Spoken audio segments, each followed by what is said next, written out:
Muito bem. Hebreus capítulo 2, verso 1 em diante, a palavra de Deus diz assim: por essa razão, importa que nos apeguemos com mais firmeza às verdades ouvidas, para que delas jamais nos desviemos.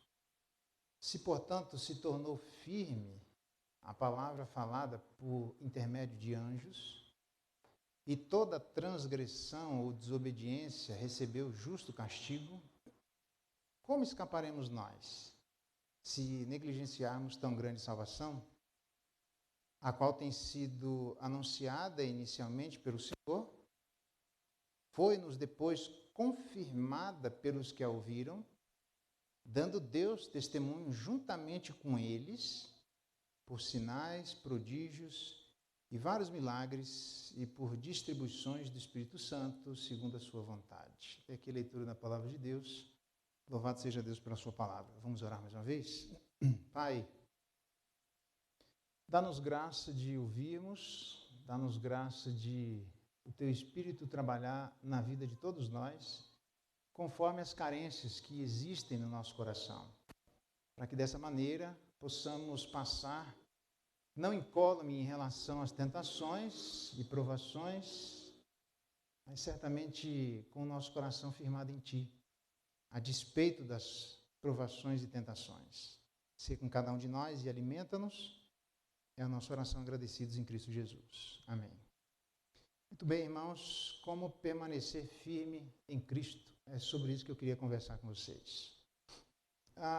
O contexto nós já sabemos da carta aos Hebreus, que é uma situação extremamente dificultosa, onde as pessoas estão morrendo. Eram judeus que, lembra, o Novo Testamento está em composição, né? Ainda não está fechado, tá? Então, eles estão no judaísmo, ouvindo todas aquelas questões, se converteram ao cristianismo, mas aí o Estado bateu em cima, por N razões lá, e por conta disso eles estavam tentados a deixar o cristianismo. E o autor aos Hebreus, que a gente não sabe quem é, mas não foi Paulo, o autor aos Hebreus vai tentar justificar, ensinar a vida da igreja naquele momento, o que ela deve fazer diante de circunstâncias assim. Nós já vimos no capítulo 1, chegamos agora no capítulo 2, onde ele fala de se apegar com mais firmeza, daí o tema, como permanecer firme em Cristo. E a primeira coisa que ele nos ensina, a gente consegue, diante de circunstâncias difíceis, permanecer firme, se nós nos lembrarmos da identidade de Cristo. Para quem chegou hoje, uma palhinha, porque ele diz, por essa razão. E a grande pergunta é, qual razão? E a resposta está nos versos anteriores, que nós estudamos na semana passada. Mas, resumindo, para aqueles que não estiveram na semana passada, ele cita os três ofícios de Jesus Cristo. O primeiro deles é o ofício de rei, quando ele diz lá no verso 2 do capítulo 1, nesses últimos dias nos falou pelo Filho. O Filho e herdeiro, então, ele entende que a gente passa por intermédio das dificuldades, se a gente prestar atenção na pessoa e obra de alguém, e esse alguém é Jesus. Ele diz, por causa então de Jesus, que é, no primeiro, rei, já que ele é herdeiro, diz lá no verso 3, que ele assentou-se à direita da majestade nas alturas. Nós vimos isso, o lugar de se assentar é de alguém que está governando. Você vai se lembrar de Apocalipse, vai se lembrar de Ezequiel, quando diz, no ano da morte do rei Uzias, eu vi o Senhor assentado no alto e sublime trono, Deus estava sentado governando, e assim por diante. A postura de se assentar é a postura de quem está governando. E quem governa é Jesus Cristo, embora no capítulo 2, verso 8, nós vimos que a gente ainda não percebe todas as coisas a ele sujeitas, embora todas as coisas já estejam sujeitas a ele. Então ele fala de Jesus Cristo ser este rei e que os anjos não são. Ele diz ainda no verso 5 sobre este reinado, qual dos anjos eu disse jamais, tu és meu filho, eu hoje te gerei, e outra vez eu lhe serei pai e ele me será filho. Então ele vai demonstrando que é o eternamente gerado, que eu disse que tem algumas dificuldades, mas é isso mesmo, é o eternamente gerado, a gente não pode deixar de afirmar as duas coisas.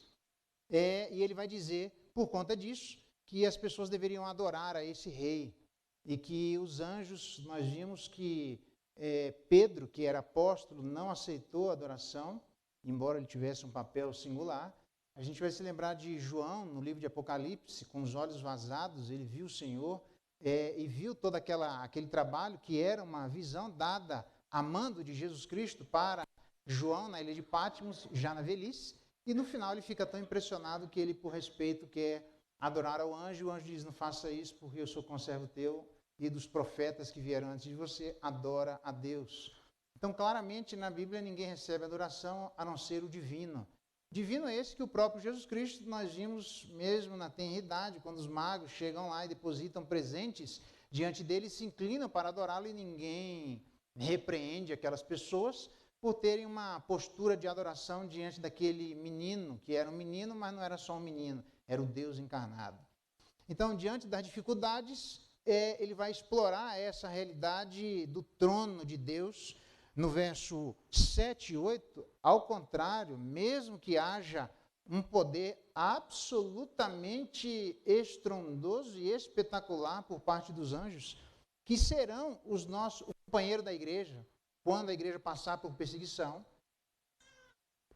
Você vai se lembrar lá de Daniel capítulo 12, uma perseguição como nunca se levantou anteriormente na igreja, vai acontecer, e Deus vai então mandar um dos seus anjos para poder ajudar a vida da igreja naquela circunstância. Então ele diz, literalmente, que os anjos têm esse poder como ventos ou labaredas de fogo, e a gente sabe que a combinação das duas coisas, de vento e de fogo, é um negócio incontrolável. A gente passou por isso aqui, os Estados Unidos passaram por isso lá, e onde ele vem, ele vai matando, vai arrebentando, e simplesmente a gente tem que observar e, na verdade, recuar as pessoas e deixar o fogo tomar conta, pelo menos numa certa medida, tá? Só pelo fato de ser incontrolável. Então, os anjos têm esse poder, mas ele diz no verso 8, mas acerca do teu filho, o teu trono. Os anjos têm poder, mas não estão governando. Os anjos têm poder, mas não estão assentados no trono. Quem está sentado no trono é Jesus Cristo, o Filho de Deus, o Verbo vivo, aquele que se encarnou. E é por conta disso, dessa identidade de reinado, de alguém que é rei, que governa sobre todas as coisas, mas também dessa identidade de profeta, que a gente viu. Um profeta tem a responsabilidade de trazer à luz aquilo que está escondido. No verso 3, ele é o resplendor da glória, e a expressão exata, você pode anotar isso, porque é desse jeitinho que está lá, a expressão exata, a palavra exata é a palavra caráter. Então, Jesus Cristo é aquele que expressa perfeitamente o caráter do Pai. E aí Filipe diz, Senhor, mostra-nos o Pai, isso nos basta. E ele diz, há tanto tempo eu estou com vocês, você me pede, mostra-nos o Pai, quem me vê a mim, vê ao Pai, porque ele é a expressão exata do ser de Deus, da personalidade de Deus. É por isso que ele faz coisas singulares que até mesmo os guardas, quando amando da liderança religiosa, que queria prender Jesus, mas tinha medo, mandam prender Jesus Cristo, aqueles homens vão e voltam e dizem, olha, nós nunca ouvimos ninguém falar como ele fala, palavras de graça. É uma pessoa diferente. Diz a Bíblia que no final do ensino do monte, que não é sermão do monte, como nós pensamos, mas é ensino do monte, que a gente sabe que quando alguém falava correndo tinha menos importância, quando alguém falava parado tinha mais importância, mas quando alguém se assentasse, porque falava como quem tinha autoridade, falava com conhecimento de causa, falava porque sabia do que estava falando. E Jesus diz o texto que, como se assentasse, começou a ensinar as multidões. Uma vez eu até fiz essa ilustração diante da igreja, pedindo para a igreja ficar de pé e eu sentado. Porque era assim que acontecia com Jesus Cristo. Não vocês sentados e eu de pé. Né? Por quê? Porque quem fala sentado sabe do que está falando. Por isso que lá no Antigo Testamento diz que aquela que faz oposição à sabedoria, ela ensina assentada. Provérbios capítulo 9. É a ideia de sempre tentar passar uma imagem de alguém que sabe. E aqui é aquele que está governando todas as coisas, mas revelando o caráter e a personalidade de Deus. Em momentos de dificuldades, se eu quero saber quem Deus é, eu preciso olhar para Jesus Cristo, porque Jesus Cristo mostra perfeitamente quem o Pai é. Por isso que ele tem ações que as pessoas não entendem. Final, então, do capítulo 7, entre o capítulo 5 e 7, no ensino do monte, quando ele termina, diz o texto que as pessoas ficavam maravilhadas, porque ele ensinava como quem tinha autoridade. Na verdade, ali, o termo no grego elas ficavam como que desmaiadas. Assim, às vezes a gente perde um pouco do impacto disso. Desmaiadas. O impacto foi tão grande que ninguém ensinava como Jesus Cristo. O impacto foi tão grande que só ele foi capaz de dizer: quem de vocês me convence de algum pecado? Ninguém. Não é porque não tentaram encontrar, é porque não tinha. A verdade é que Jesus Cristo é alguém totalmente singular e como profeta, já que desde o nascimento foi reafirmado os ofícios daquele que seria o Redentor, ele é rei, mas ele também é profeta. Nós só sabemos a verdade revelada da parte de Deus, porque ela literalmente foi revelada por um grande profeta, e esse profeta que não é só grande profeta, mas é rei, esse profeta é Jesus Cristo, aquele que mostra perfeitamente quem o Deus é. E os anjos não são assim. Os anjos não são profetas. Aliás, nem aos anjos cabe pregar a palavra. Quando Deus vira para o camarada que está junto com Paulo, ele manda chamar alguém para poder instruir. E os anjos são orientados que eles devem chamar alguém para poder pregar o evangelho, porque a eles mesmos não foi dada essa incumbência. Então, quem veio trazer a revelação da verdade de Deus, de tantos profetas que passaram, ele diz isso no início, foi Jesus Cristo. É aquele que é rei e aquele que também é profeta. E por último ele fala, como nós vimos, não só do reinado, não só da profecia, mas do sacerdócio de Jesus Cristo, quando ele disse lá no verso 3 do capítulo 1, Jesus Cristo, depois de ter feito a purificação dos pecados, ele apresenta então Jesus como sendo o sacerdote perfeito. Na época, existia as cidades de refúgio. As cidades de refúgio tinham por finalidade esconder alguém que, sem querer, não é sem querer querendo, não, é sem querer mesmo, tá, gente? Alguém ia lá e matava uma outra pessoa. E aquela cidade de refúgio, ela precisava ficar aberta 24 horas, havia placas de sinalização, o caminho era um caminho fácil de chegar, só que quando ele estava lá, ninguém poderia, a pessoa estava como que recebia como é que chama quando alguém vai para um outro país, exilado, né? Assim, quando ele estava exilado, ninguém podia tocar o cidadão lá que matou alguém por engano, saía correndo, pedia guarida, enquanto o sacerdote estivesse vivo, ninguém podia tocar naquele que eventualmente tivesse matado outra pessoa. E a Bíblia diz então que Jesus Cristo sendo nosso sacerdote, ninguém pode tocar na gente a não ser que o sacerdote morra. Ele morreu e viveu, a não ser que ele morra e fique. Como ele viveu, enquanto Jesus Cristo estiver vivo, nós temos a redenção dos nossos pecados. Como não há nenhum indício de que ele vai permanecer morto, nós temos uma tranquilidade daqueles que passam por dificuldades, passam por problemas. Precisamos olhar para Cristo, que é este rei, e que os anjos não têm esse reinado. Pelo contrário, aos anjos é dada a ordem de adorar ao rei Jesus Cristo. Os anjos, embora sejam como labaredas de fogo e como ventos que juntos causam uma destruição enorme, eles são muito poderosos, mas eles não são Jesus Cristo. Se os anjos são poderosos, Jesus Cristo é maior, muito mais poder do que eles, do qual também herdou um nome muito mais excelente do que o deles, pelo qual abaixo do céu não existe nenhum outro nome dado aos homens pelo qual importa que sejamos salvos, diz a carta de Atos, a não ser o nome de Jesus Cristo. Então, é isso que a igreja deve se apegar, e lá no capítulo 2, então, no verso 1, por esta razão, pela razão da identidade de Jesus Cristo, de ser alguém que é rei, que governa sobre todas as coisas, que governa sobre os anjos, que tem mais autoridade do que os anjos, que embora sejam poderosos, têm mais poder do que os anjos. Então, nós não devemos nos esquecer de quem Jesus é. Rei, Jesus é profeta, que ele revela perfeitamente o que estava escondido, na medida da revelação progressiva. Então, Filho veio, onde já havia sido profetizado no passado, e agora, à luz dele, nós temos a revelação perfeita, a maior revelação que alguém poderia ter a respeito da divindade é o próprio Deus encarnado vivendo entre nós. Literalmente como quando vivia lá no Éden, antes do pecado, e diz a Bíblia que Deus andava com Adão e Eva na viração do dia. Então a divindade estava entre os homens, mas por causa do pecado isso houve um problema, e agora em Jesus Cristo, de novo, a divindade andando entre os homens. Foi assunto ao céu, e ele promete, fica tranquilo que daqui a pouco eu volto, porque sempre foi o plano de Deus andar no nosso meio.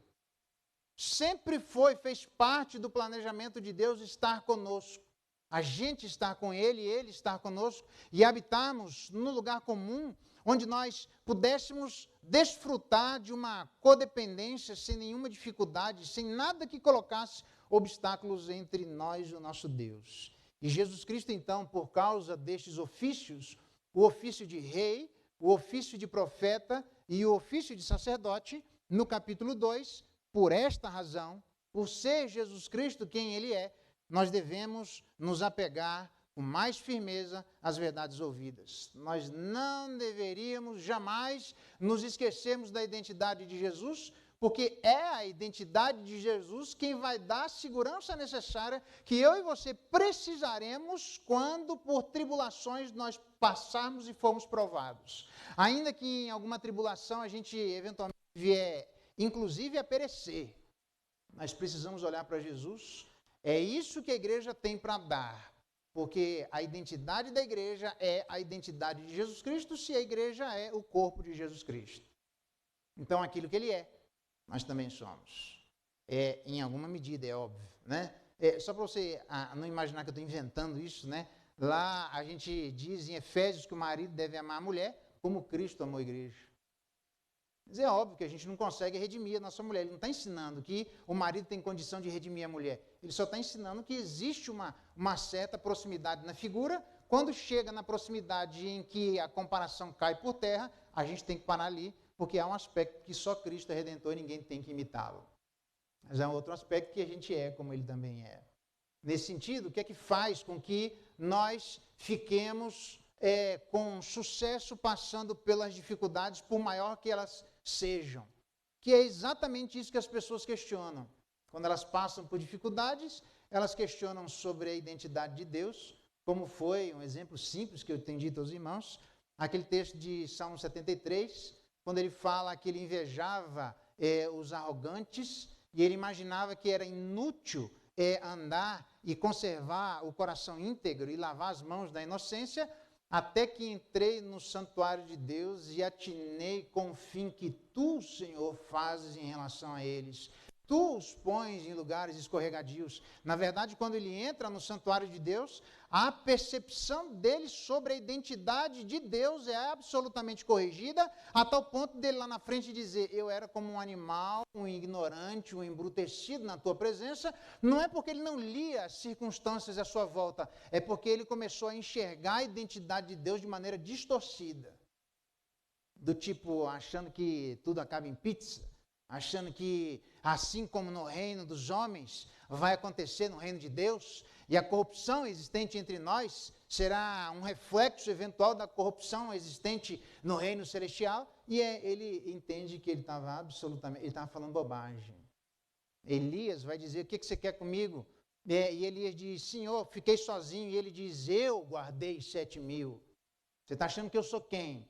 Você está achando, em última instância, o problema de Elias nunca foi em relação às dificuldades, é que ele começou a perceber equivocadamente a identidade de Deus. E Deus corrige no coração dele a respeito da sua própria identidade. Quando ele chega, Jesus, diante dos discípulos, quem dizei os homens que eu sou? Um diz é isso, outro diz aquilo, e alguém diz, você é o Filho de Deus Altíssimo, bem-aventurado és, porque não foi o homem que te revelou, mas é uma revelação celestial. E Jesus está preocupado em relação àqueles que o seguem, como é que eles entendem a identidade dele. Porque isso faz toda a diferença em passarmos com sucesso pelas dificuldades da vida. Em vez de assumirmos uma postura de teologia triunfalista, onde o crente não adoece, onde o crente não tem problema, onde o crente não perde emprego, onde o crente não passa dificuldades, a não ser que seja por intermédio ou por causa da sua incredulidade, e nos esquecemos que o próprio texto de Apocalipse diz que é para eles aguardarem, aqueles que foram injustiçados e morreram por causa da fidelidade à palavra, porque muitos outros ainda precisarão morrer por fidelidade à palavra.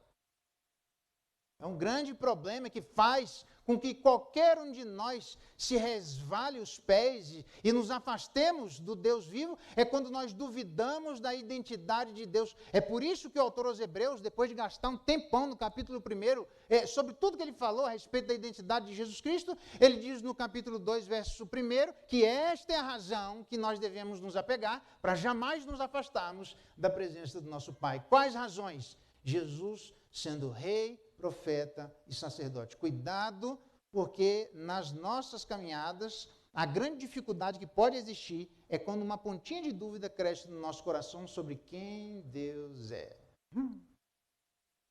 Quando isso acontece, a gente está ladeira abaixo. Primeira coisa, então, para passarmos e nos apegarmos ou permanecermos firmes em Cristo, lembre da identidade de Deus. A segunda coisa é mais um aviso de um perigo real. Quando ele diz os dois termos que aparecem para isso, nos apegar e nos desviar.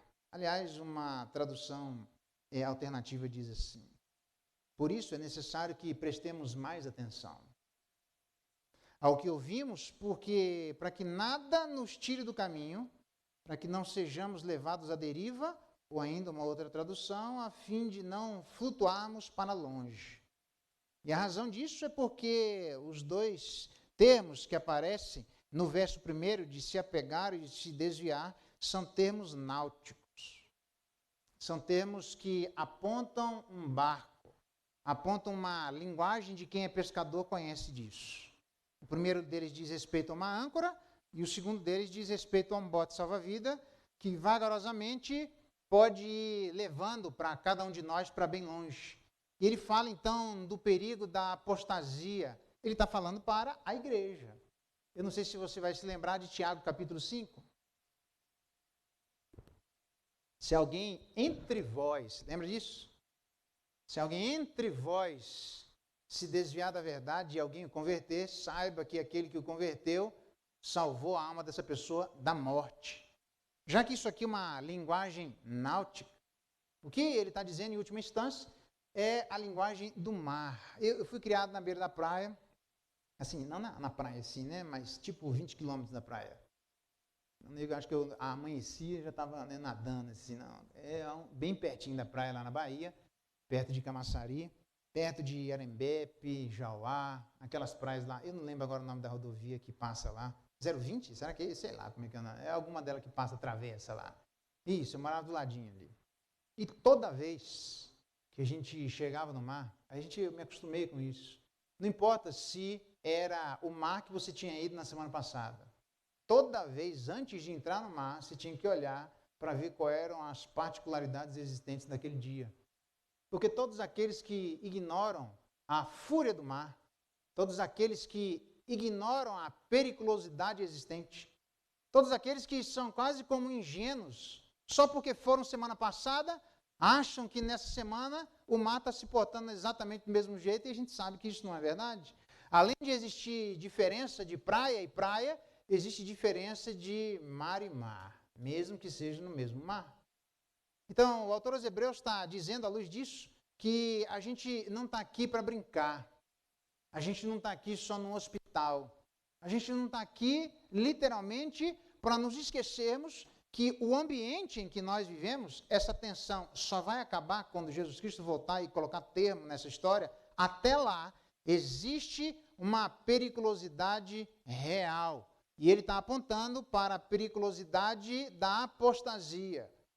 Ele está demonstrando que quando a gente entra na vida, quando a gente vai batalhar, não é na faculdade, onde existe uma dificuldade, Mas você vai sair da faculdade e vai continuar existindo dificuldade. Se não, só quem se perdia, quem estava lá. Porque parece que lá as coisas estão mais evidentes da tensão que existe em relação aos pensamentos originários da pessoa de Jesus Cristo e todas as implicações que isso tem na vida comum. Não é bem assim, porque você sai de lá e tem dificuldade do mesmo jeito. Aqui nem tinha a universidade e ele já estava dizendo para que as pessoas, quando entrassem na vida, prestassem atenção ao mar do dia a dia. Não fossem ingênuos, se esquecendo da onda, porque aqueles que brincam em relação ao mar, o mar leva. Não é por culpa do mar, é por culpa da ingenuidade daqueles que se aproximam de um lugar que é absolutamente perigoso.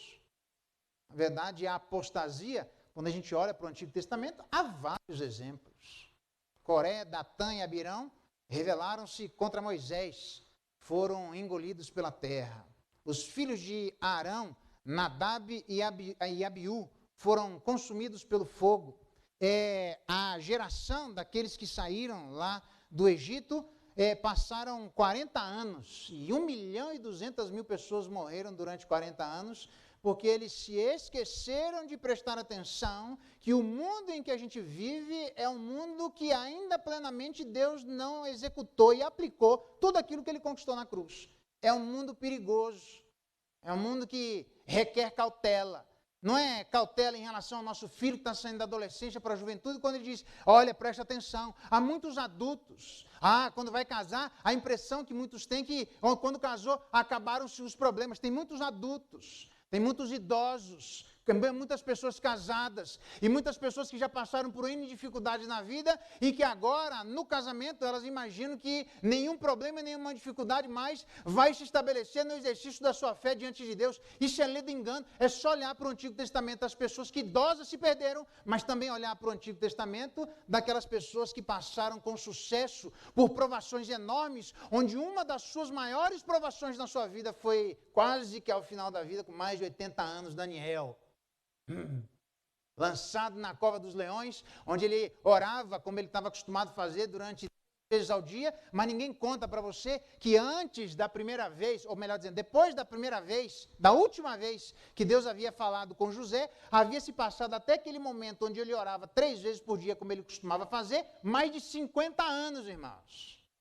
Lembra que ele foi pego lá com a adolescência, com 16 para 18 anos, mais ou menos? Ele saiu quando ele tinha de 82 para 84 anos, quando ele estava estudando no livro de Jeremias. Outra hora a gente vai estudar sobre isso em Daniel. Espetacular. Camarada que passa quase 50 anos orando sem que absolutamente nada acontecesse. Por que ele estava acostumado com isso? Porque ele sabia que o ambiente que ele estava era perigoso. Ele sabia que ele não fizesse aquilo, ele se perderia. Ele sabia que ele precisava orar, não é só para interceder pela vida dos outros, mas é também para interceder sobre a sua própria vida e história.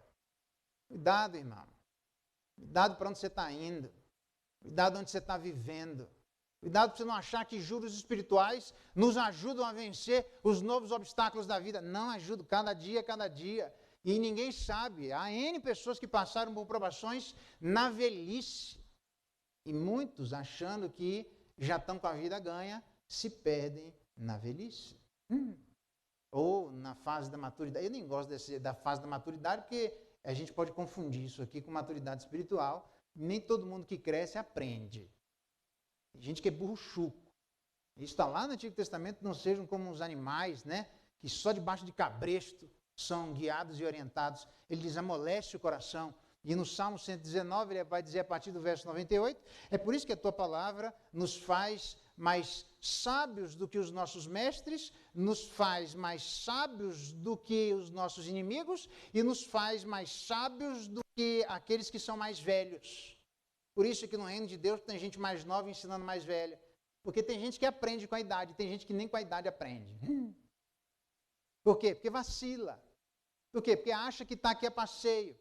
Por quê? Porque acha que tem que pegar um bronze na praia espiritual. Por quê? Porque acha que não existem inimigos. Por quê? Porque mesmo assumindo uma postura onde talvez a gente tente evitar todos os tipos de problemas na vida, se esquece de que é um verdadeiro cabo de guerra, onde literalmente as pessoas estão insistentemente nos puxando para longe de Deus.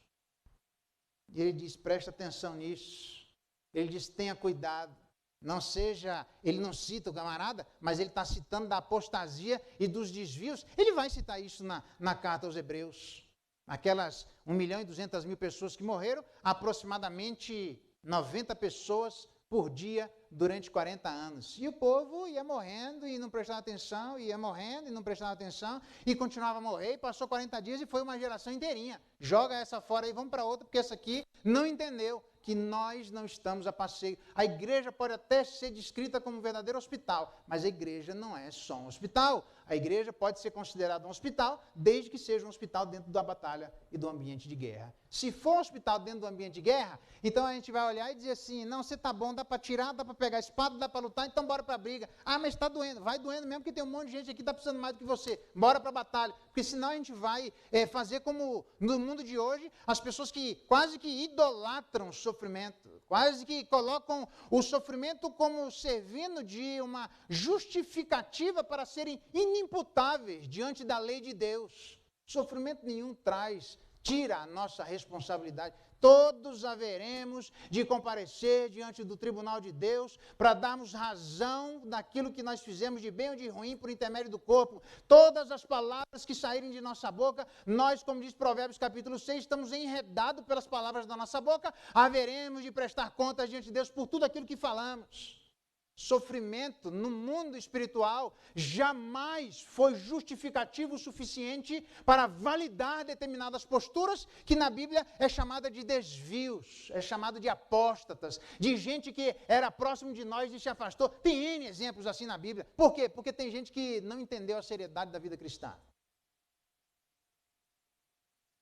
Se apegue, ele está quase que clamando, o termo que ele está se utilizando, ele se utilizou em outro lugar, na mesma carta, dizendo assim, rogo-vos com muito empenho, esse pegar com muito empenho, que assim façais, a fim de que eu vos seja restituído mais depressa. Ou se quiser ainda em outro lugar, mas Pilatos lhe disse, que mal ele fez, e ele gritava cada vez mais alto, ou eles gritavam cada vez mais alto, crucificam. Esse gritar cada vez mais alto, essa postura do autor aos Hebreus, onde ele vai dizer, na frente eu rogo a vocês com muito empenho, é exatamente o mesmo termo que ele está se utilizando para fazer com que a igreja abra os ouvidos, com muito empenho, preste atenção.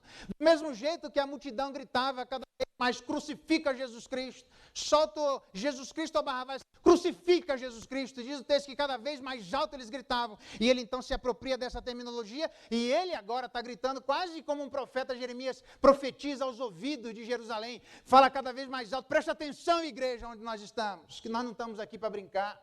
Não é porque a vida cristã, nossa, que peso, nossa, que coisa mais chata, não dá para tornar Jesus Cristo uma coisa quentinha, uma coisa legal, fazer trem da alegria na igreja. Não é assim, irmão, que a vida funciona. A vida não é brincadeira. Brincadeira para, a pessoa cheia do Espírito anda de trenzinho. Me desculpe, tem muitas outras evidências para dizer que alguém está cheio do Espírito, menos andar de trenzinho no meio da igreja. Para com isso. A vida cristã é séria. E nós precisamos abrir os nossos ouvidos como os nossos irmãos do passado não fizeram. Como Adab, Abitã e Aru não fizeram. Filhos de sacerdotes, diga-se de passagem. Filhos da liderança, meu piá, minha pioa, presta atenção. Que é filho de pastor, acha que está com imunidade e tira a carteirinha quase de deputado celestial, que meu pai é isso. E Satanás vai olhar bem para a tua cara e dizer assim, olha, Jesus Cristo eu conheço, e você também, mas é para cima de Moab, e ele vai cair matando em cima de você. Preste atenção, porque haverá dificuldades, onde cada um de nós passaremos de maneira conjunta, mas existirão determinadas dificuldades que cada um de nós passará individualmente, e precisaremos estar com os nossos pés firmes, com a nossa mente firme, para no dia em que a dificuldade se abater, junto com Jesus Cristo, ainda que individualmente nós passemos por ela. Como é que se apega com firmeza, entendendo que a vida não é brincadeira? Tem um ditado que eu aprendi, não fui eu que falei, aquilo que não é brinquedo, não é para brincar. A verdade não é brinquedo, então não brinque. A vida não é brinquedo, então não brinque. A gente só tem uma, irmãos.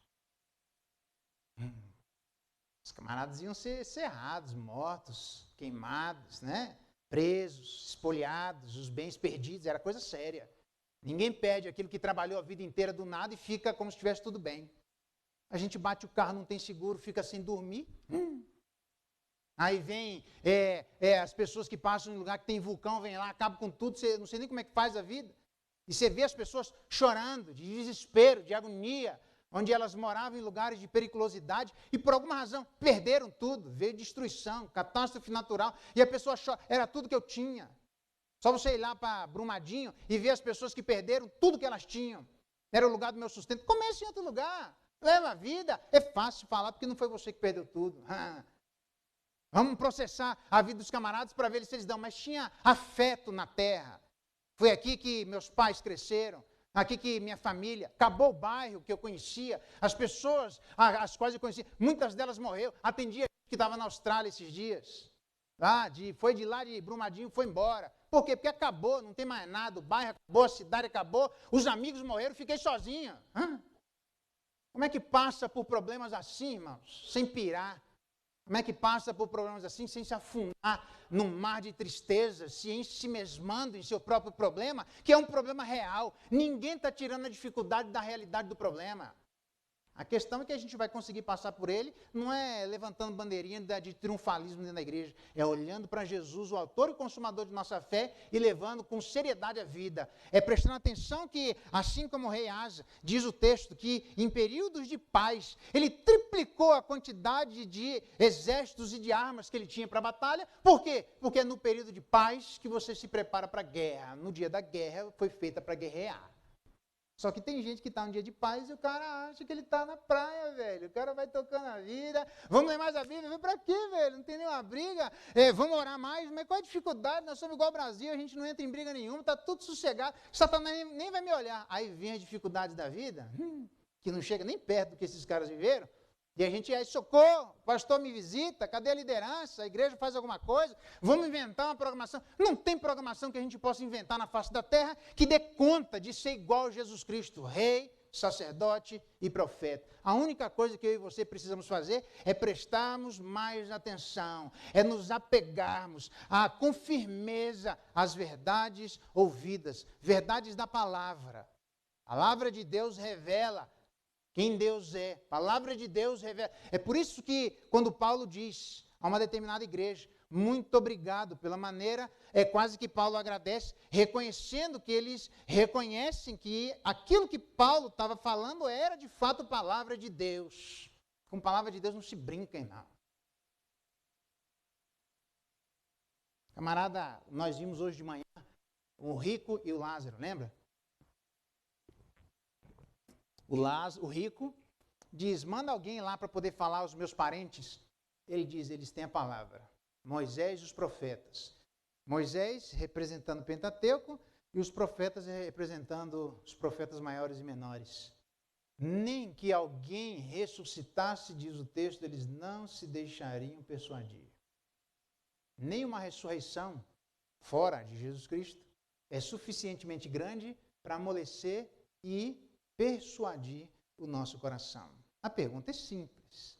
Como é que nós temos olhado para Jesus Cristo como rei, profeta e sacerdote? A identidade dele. Se você perder isso, você perdeu tudo. Cuidado com a postura de seriedade na nossa vida. Por quê? Porque a gente chega numa praia e um mar revolto. A gente faz isso quando o filho é pequeno, não é assim? Entra no mar, fica grudado, porque se afoga em poça. Mas está comendo, solto lá, as ondas vindo, e o filho, vai lá, filho, toma um banhozinho no mar. É assim que a gente faz? Não. A gente gruda na mão do filho, é aí que dá canseiro levar filho. Quando a gente quer levar filho para a praia, você quer levar filho para a praia que não tenha muita onda, que seja um negocinho mais tranquilo. E mesmo onde não tem onda, seja mais tranquilo, ele se afoga em poça. Adianta, velho. Esse que é o problema de levar filho na praia, que você tem que ficar grudado nele. Olha assim, você não consegue aproveitar a praia, porque você tem que olhar para o seu cidadão, que ele não dá conta nem da agitação de uma levinha marola que vier, vai se afogar na beira. E a gente tem que prestar atenção que na vida tem muita gente se afogando na beira. Por quê? Porque não está levando a sério o ambiente hostil em que nós vivemos. Segunda coisa, não só então a identidade de Cristo, mas o perigo ao qual nós vivemos. Terceira e última coisa, a identidade, o perigo, mas o privilégio. Eita! Se, portanto, se tornou firme a palavra falada por intermédio de anjos. É uma boa palavra a palavra falada por intermédio de anjos. A grande pergunta é, onde os anjos falaram da sua palavra? Ele diz ainda aqui, e toda desobediência ou transgressão recebeu justo castigo. O argumento é do menor para o maior.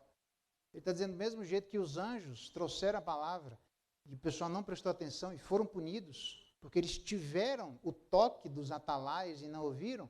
Jesus Cristo, que herdou um nome muito superior aos anjos, porque ele é rei, porque ele é profeta e porque ele é sacerdote, se em relação ao desprezo para com a palavra dos anjos, a galera que desprezou foi punida, a galera que desprezar uma revelação maior de alguém que é muito maior em relação aos anjos, você acha que vai acontecer o quê? É por isso que ele diz, como é que a gente vai escapar se a gente negligenciar tão grande salvação? Qual foi o momento da palavra? Na verdade, em Atos diz assim, só tem 2 textos que falam da palavra sendo citada pelos anjos. Homens de dura cerviz e incircuncisos de coração e de ouvidos, vós sempre resistis ao Espírito Santo, assim como fizeram do mesmo jeito vossos pais, vocês estão fazendo igual. Qual dos profetas vossos pais não perseguiram? Quer dizer, perseguiram todo mundo. Eles mataram os que anteriormente anunciavam a vinda do justo, do qual vós agora vos tornastes traidores e assassinos, vós que recebestes a lei por ministério de anjos e não aguardastes. Atos, capítulo 7, quem quiser ler depois, verso 51 em diante. Então ali, claramente, Lucas está dizendo que as 3 coisas que serviriam para poder persuadir as pessoas na sua defesa diante do sumo sacerdote é a resistência ao Espírito Santo, a perseguição aos profetas e o terceiro argumento, não guardar a lei dada por intermédio dos anjos. Na verdade, a outra passagem é Paulo falando quando ele diz assim, qual, pois, a razão de ser da lei? Foi adicionada por causa dos transgressores, até que viesse o descendente, a quem se fez a promessa e foi promulgada por intermédio dos anjos, pela mão de um mediador. Está lá em Gálatas capítulo 3. A pergunta é óbvia. Os 2 textos estão citando a palavra dada por intermédio dos anjos. Pergunta, onde é que isso aconteceu? Resposta vai depender da maneira como nós lemos o Antigo Testamento, porque provavelmente estão citando a Septuaginta. Septuaginta é a tradução do Antigo Testamento para o grego. Na Septuaginta, quando Moisés está recebendo a palavra de Deus, diz o texto lá, acrescentado à sua mão direita, anjos estavam com ele. Então, alguns entendem que quando Moisés estava recebendo as tábuas da lei, tinham anjos do lado, como testemunhas daquilo que Moisés estava recebendo. Isso aqui, então, é citado por esses camaradas do Novo Testamento, dizendo, olha, lá no Antigo Testamento receberam a palavra dada por intermédio de anjos. E a galera desprezou. E Deus cobrou. Então, sim, em relação a anjos, a palavra de Deus foi dada. Porque quando ela é dada, espera-se, evoca-se uma determinada postura, obviamente, de obediência e submissão a essa palavra. Como isso não aconteceu, eles pagaram um pato. E agora ele diz, em relação a Jesus Cristo, que é muito maior. Os anjos eram menores. E ainda assim foi cobrado dos anjos, mas a ele diz o verso 3, a qual essa tão grande salvação tem sido anunciada diretamente pelo Senhor. Quem? Jesus, o profeta de Deus, aquele que veio revelar perfeitamente o caráter do Pai. Se lá no Antigo Testamento os anjos estavam dizendo, agora é o próprio Deus quem fala a respeito da sua palavra e deu o seu testemunho. E essa palavra dada por intermédio de Jesus Cristo, diz o texto no verso 3, foi confirmada pelos que a ouviram. Quem é que ouviu? O ministério apostólico. O ministério apostólico diz, estão cansados de dizer, 1 João lá, eu estou falando das coisas que eu vi, que as minhas mãos apalparam, o verbo de Deus que estava entre nós. Então, os apóstolos que é apóstolo foi aquela geração que viu Jesus com os próprios olhos, que conversou com ele, que foi chamado. Uma das razões para serem apóstolos é isso. Não tem esses apóstolos aí, é uma coisa muito estranha. Todo mundo quer o privilégio que essa galera tinha, ninguém quer a responsabilidade que essas pessoas tinham no passado. Então ele diz, não é assim. Pelo contrário, Deus deu testemunha, verso 4, juntamente com eles, com estes apóstolos, a respeito do que eles fizeram, com sinais, prodígios e vários milagres, e por distribuições do Espírito Santo segundo a sua vontade. O que ele está se referindo? Aos milagres que aconteciam por intermédio dos apóstolos. A palavra falada por Jesus Cristo, o Senhor que habitou entre nós, que é muito superior aos anjos, foi depois confirmada pelos apóstolos. É por isso que ele diz, no verso 1, que a gente deve se apegar com mais firmeza às verdades ouvidas. Ouvidas por quem? Por intermédio do ministério apostólico. Quem confirma aquilo que Jesus Cristo fez foi o ministério apostólico. Aquilo que eles fizeram por intermédio de sinais e prodígios, coisas absolutamente espetaculares e miraculosas, para demonstrar que aquilo que Jesus Cristo falou é verdade. E Ele é o Rei que habitou entre nós. Ele é o profeta que habitou entre nós. Ele é o verdadeiro sacerdote que veio pagar os nossos pecados. Nós precisamos nos aproximar dele para adorá-lo, precisamos nos aproximar dele para aprender da verdade, mas também precisamos nos aproximar dele como alguém que pagou os nossos pecados, como alguém dos quais nós temos a redenção, alguém que nós não vamos encontrar em nenhum outro lugar, e que, de acordo com Apocalipse capítulo 5, que nós lemos semana passada, não teve nenhum nome abaixo do céu, nada, ninguém foi digno, nem Maria era digna de abrir o livro e sequer olhar para o livro. Não foi Maria que morreu na cruz, nem foram os apóstolos que morreram na cruz, eles vieram testificar a respeito de Jesus Cristo. Por isso é que lá em Apocalipse capítulo 5, não tem nenhum nome dado embaixo do céu que tivesse a dignidade de pegar aquele livro na mão, de abrir aquele livro, de dirigir a história baseada na dignidade daquele livro, porque ninguém tinha essa dignidade a não ser Jesus Cristo. Porque ele é o segundo Adão, ele é quem veio do céu, não está representado no primeiro Adão. Se o primeiro Adão pecou, o segundo Adão jamais. Quem de vocês me convence de algum pecado? Ninguém, irmãos. Então é graças a esse Jesus, ele que veio trazer a verdade de Deus. Se os anjos trouxeram a verdade de Deus e Deus cobrou, agora o próprio Deus habita entre nós. E aqueles que calcarem aos pés do Filho de Deus, calcar aos pés do Filho de Deus é dar um chute na cara de Jesus Cristo. Sai para lá, tipo um UFC do mal, sai para lá que isso eu não quero. Tipo uma repetição do Salmo 2, eles sacodem os reis, dizendo, larga de mim, que eu quero viver sozinho, na minha autonomia, eu quero ter as minhas próprias verdades. Como diz Romanos capítulo 10, eles rejeitaram a verdade de Deus, a justiça de Cristo, e tentaram estabelecer a sua própria justiça. É sempre assim, se não for Jesus Cristo, nós colocaremos alguém no lugar dele. Parece que para um aspecto profético, como diz lá, eles tentaram ser como Deus. A gente nunca vai ser nem perto daquilo que Jesus Cristo foi e é. Como é que a gente passa pelas dificuldades da vida? Se a gente prestar atenção no privilégio que nós temos.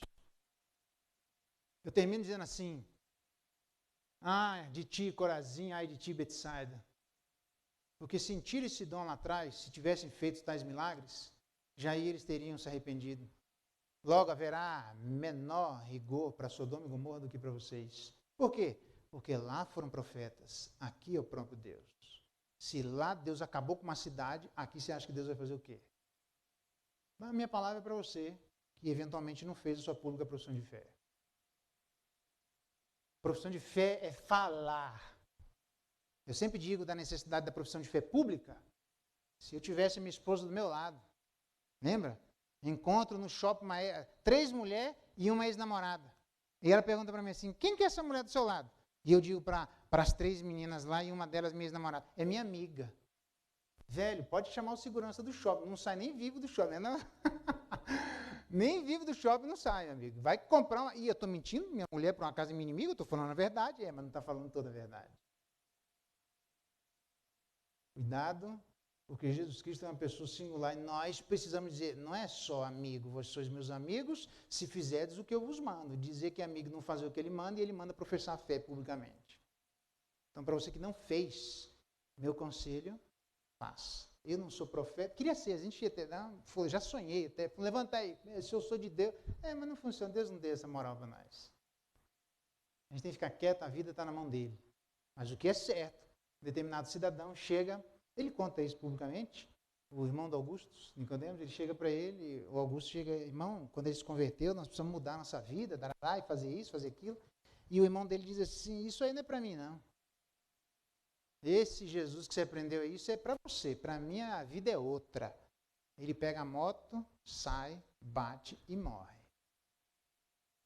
Um dia, quem sabe, né? Talvez a gente conte e eu perguntaria para ele, e aí, você continua tendo a mesma opinião? Quem vai cuidar de mim e de você quando a nossa hora chegar, não é Maria e nem os apóstolos, é Jesus que está vivo. Ele é o Cordeiro de Deus. É Ele quem tira o pecado do mundo. É Ele que a Bíblia diz que se nós tivermos um problema, Ele é o nosso advogado diante do Pai, e é graças a Ele, como Ele diz em João 17, eu espero, Pai, que onde eu esteja, eles estejam juntamente conosco, para que eles vejam a glória que eu tinha contigo antes da fundação do mundo. Jesus está chamando cada um de nós, irmãos, para ter uma pública profissão de fé, um relacionamento público com Ele. Não tenha medo.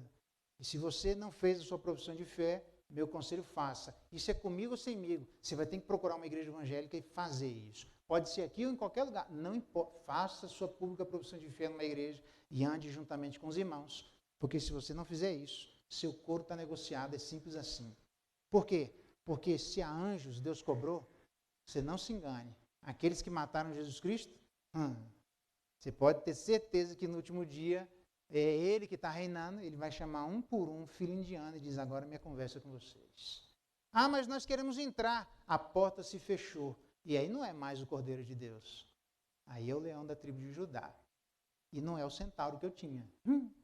Um cachorro que matou todas as cadelas com que a gente tentou fazer ele cruzar, que ganhou 19 posições das 21 que ele participou em Salvador, e que nunca a nossa casa na Bahia foi assaltada sem ter muro e a janela aberta. Porque naquela casa, não é que morava meu pai, morava o centauro. O centauro era famoso. Só que quando ele morreu, todo dia assaltava a nossa casa. Até que um dia eles encontraram um caminhão, levaram tudo. Eu não fiquei nem só com os móveis, porque até quadro eles levaram. Então, o leão da tribo de Judá não é o centauro. E o leão da tribo de Judá, ele morreu, mas ressuscitou. E ele não morre mais. E agora eu quero ver quem é que entra na minha casa. Você pode até fazer o que você quiser comigo, mas vai chegar um dia que eu vou chamar você. Lembra daquele meu irmão que eu te falei? O meu grandão que você falou que não existia? Aquele camarada que você falou esse monte de asneira aí? Está com ele, você faz o que você quiser, fala na cara dele. E eu vou lá, já disse, posso não ter casa aqui, mas no céu eu quero que a minha casa abra de frente do rio da água da vida. Eu olho para a Trindade e digo, opa, é assim, né? É isso. Geraldo, não chama, estão te chamando, não vou não, pode chamar, eu entrei, eu não vou fazer igual aquele camarada lá, o Lázaro, lembra disso? O Lázaro foi o único que eu conheço que morreu 2 vezes. O cara estava no céu, tranquilo, irmão de Maria, daqui a pouco chamou Lázaro, é para você voltar lá, mas não é possível, velho, não, mas tão triste, mas deixa que chora lá, ela sabe para onde nós viemos. Aí volta Lázaro de novo, morre Lázaro de novo, volta, não me chama não, irmãos, eu acho que você vai primeiro que eu, pode ficar tranquilo que eu tenho muito trabalho para fazer aqui ainda, mas o dia que Deus chamar, é uma vez só.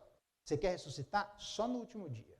Não, eu não faço questão nenhuma. No dia em que ele chamar, eu não faço questão nenhuma. Eu quero estar diante do Cordeiro, tranquilamente, vivendo em paz, tendo a recompensa e o galardão que ele tem para dar, seja lá o que significa esse galardão, mas ele vai dar, porque ele não fica devendo nada para ninguém, e a gente vai ficar sossegado só no trono da água da vida, dizendo, isso. Aí a galera que disse não, resolve com ele. E para aqueles que são membros da igreja, eu diria para vocês, ou de alguma igreja evangélica, cuidado com o caminho que você está tomando. Cuidado porque a apostasia é real. Se a gente negligenciar uma grande salvação que foi testificada pelos apóstolos, você não se engana. Eu não quero estar na pele disso. Eu acho que não vai ser uma coisa boa. E de acordo com 1 Timóteo, os que apostataram na fé, seguindo a ensino de demônios. Olha só.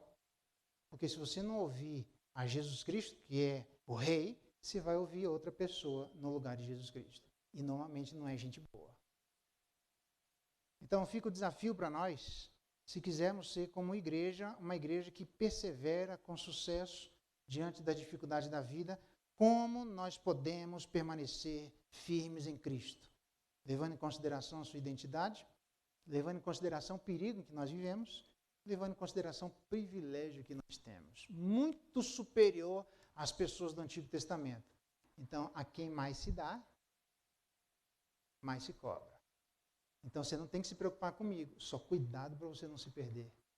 Porque se você se perder, eu, quando soltava o centauro, não ficava no lugar. Entre a pessoa, não, soltou, meu amigo, pode soltar e ir lá buscar, só quando ele for buscar quem ele vai buscar. Quando o Cordeiro de Deus vier, vem nas nuvens, o leão da tribo de Judá, quando ele vier fungando no cangote, com aquela maravilhosa descrição que existe em Apocalipse, eu não vou ficar no lugar. Diz o texto de Lucas, eu termino, vinde, se alegrai-vos, porque a vossa salvação se aproxima. Mas para outros, está lá em Apocalipse, que por causa do Cordeiro de Deus, que não é o centauro, eles vão entrar nas cavernas e se implodir dentro das cavernas. Pois Deus é um bom escavador, ele abre a caverna e faz você sair de... Ele vai sair do mar, você acha que não vai sair de uma caverninha pequenininha? Ele cava, abre o buraco, vem aqui que você vai conversar na minha frente. Então nós, como irmãos em Cristo, nós, como membros da Igreja de Jesus Cristo, temos um privilégio muito maior do que os nossos irmãos do passado. Então a gente deveria prestar atenção muito mais do que eles, para que a gente não cometa os mesmos erros que muitos deles cometeram. Identidade, perigo e privilégio. Vamos ficar de pé e vamos orar?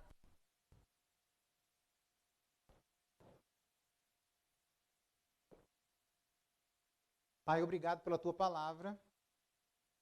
Ela é instrutiva a respeito da identidade de Cristo, tudo que nós precisamos para passar pelos problemas da vida. Pai, se existe alguém aqui vacilando, alguém achando que está aqui a passeio, tem misericórdia de nós e que o Senhor desperte em nosso coração os perigos em que nós nos encontramos. Porque o grande perigo não é morrer uma vez, é morrer duas. O grande perigo não é morrer sem Cristo. Tenha misericórdia de nós. Nós estamos num ambiente onde o mar é revoltoso. As ondas se levantam e se abatem sobre a nossa casa. Todos aqui temos experiências de experimentarmos dias que são verdadeiros dias maus. Parece que nós iremos sossobrar. Parece que o barco da nossa vida não vai aguentar. Tem misericórdia, Deus, que jamais haja um pensamento turvo a respeito de quem Cristo é. Que todos nós possamos perceber que o mundo de fato é perigoso. Nós habitamos num momento onde o ser humano é caído, onde existem pessoas que querem nos afastar de Ti, ó Deus. Se formos alcançados pelo Senhor, ó Pai, e tem alguém duvidando, em nome de Jesus, dá a certeza que vem dos céus. Para que todos nós, ó Pai, jamais venhamos a negligenciar tão grande salvação. Uma salvação que, do nosso ponto de vista, é muito superior no que diz respeito a termos clareza. Se lá eles tinham os anjos e Abraão viu o seu dia de longe e se alegrou, imagina nós que já vimos o que o Senhor fez, já vimos do que o Senhor é capaz. Ó Deus, fortalece os nossos pés. A todos nós que somos membros e irmãos em Cristo Jesus, que somos corpo de Cristo, ó Pai, fortalece os nossos pés, para que saiamos daqui mais apegados, para que saiamos daqui mais firmes, ó Deus, ouvindo o clamor que vem do alto, para que prestemos atenção. As ondas que se levantam são perigosas, mas não o suficiente para nos afastar de Ti, se prestarmos atenção em Ti, porque nada pode nos separar do Teu amor. Nem dificuldades, nem coisas do presente ou do porvir, nem anjos, ninguém. Não tem ninguém mais forte do que o Senhor. Maranata, vem Jesus. Dá-nos como igreja essa firmeza. Dá-nos como eventuais pessoas que não fizeram a profissão de fé, esse desejo de fazermos o quanto antes, de nos escondermos nas asas do Altíssimo. Aquele que quer nos ajuntar como uma galinha junta os pintainhos debaixo das asas, e nós queremos. Nos ajunta, Deus, em nome de Jesus. Nos ajunta debaixo do Teu olhar protetor, debaixo do sacrifício de Jesus Cristo que pagou os nossos pecados. Ó Deus, em nome de Jesus, dá-nos a força necessária para não apostatarmos da fé. Dá-nos a força necessária para não nos desviarmos da verdade. Se existe alguém aqui se esfriando, aquece os nossos corações. Se existe alguém aqui meio longe, aproxima-nos do Senhor mesmo, ó Deus. E se tem alguém aqui que não tem força para voltar, que em nome de Jesus o Teu Espírito nos traga de volta. E sejamos pessoas em Ti, não por causa de nós, mas é por causa de Ti. Nos ajuda, Deus, a entendermos isso, para que nos apeguemos com mais firmeza às verdades que nós ouvimos na Tua Palavra.